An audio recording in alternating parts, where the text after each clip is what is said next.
No Peter, povedz mi niečo o sezóne tento rok, jak sa ti páčilo, jak bolo. Táto sezóna, jak zle začala, veľmi dobre skončila. Páčilo sa ti? Áno.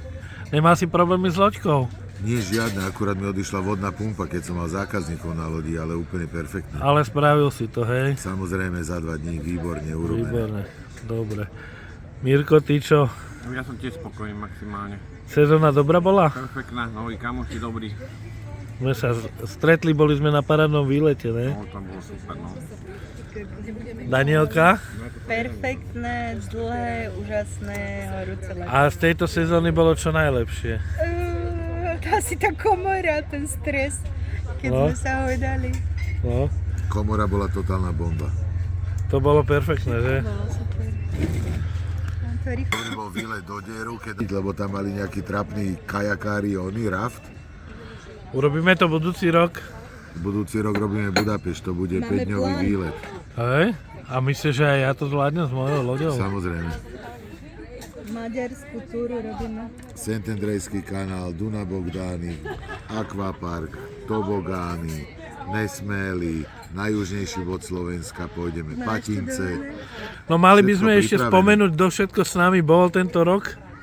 No nedá sa nespomenúť Eldyho a Lutyho. No, Luty. Eldy lodička a Luty jej kapitán. No, Zuzku. Zuzka, Mirko, Katka, Mirko, Miško, Katka, tento Mirko, Anka. hej. Samozrejme, Peťo, ten je za kamerou, toho nevidíte. Ahojte. Ináč ten pozeral celý výba, potápal, také boli vlny. Áno, natekla nám voda. Nateklo mu do lode, ale 200 litrov vody. No, tak. Horeli bilde Chcelo by to pumpy. väčšiu loďku, že?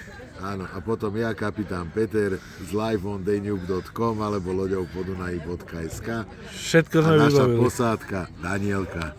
Ozaj, Peťo, a ty si urobil teraz také nové, že robíš aj nejaké výlety pre ľudí? Áno, sú to nádherné zážitkové privátne plavby po Dunaji, romantika, A kde to oddych. vieme nájsť, takúto vec? Jak som už spomenul na stránke loďovpodunaji.sk alebo liveondanube.com. Super, takže dáme odkaz do videa, ten odkaz Nájdete bude nás aj na tu. Facebooku, Instagrame, YouTube. Sledujte nás, lajkujte nás a buďme v spojení. Takže keď chcete mať krásne zážitky z Dunaja, tak viete, kde sa máte obrátiť. Video vám robil Fantastic Four. Fantastic Four. Tak to musíš. 4. Fantastic Four. Ne 5.